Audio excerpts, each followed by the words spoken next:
તો Amreli Bhavnagar Somnath national highway પર રાજુલાના Hindorana road ઉપર મીરાદાતાર પાસે અકસ્માતની ઘટના સામે આવી છે।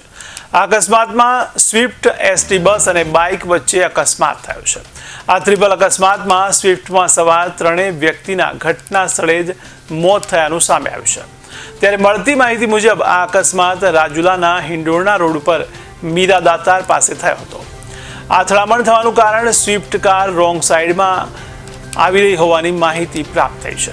ત્યારે રોંગ સાઈડમાંથી આવી રહેલી સ્વિફ્ટ એસટી બસને અથડાઈ હતી અને એસટી બસ રાજુલા જાફરાબાદ રૂટની હતી અને એસટી અને ગાડી અથડાતા પાછળથી આવતો બાઇક સવાર બસમાં ઘૂસી જવાને કારણે ઈજાગ્રસ્ત થયો હતો। આ અકસ્માતની જાણ થતાં રાજુલા પોલીસ એસટી ડેપો અધિકારી ઘટના સ્થળે પહોંચ્યા હતા।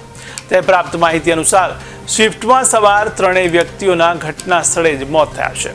ત્યારે આ કારમાં બેઠેલા પાદરાના રહેવાસી હતા અને દીવથી પરત ફરી રહ્યા હોવાનું પણ પ્રાથમિક તપાસમાં બહાર આવ્યું છે।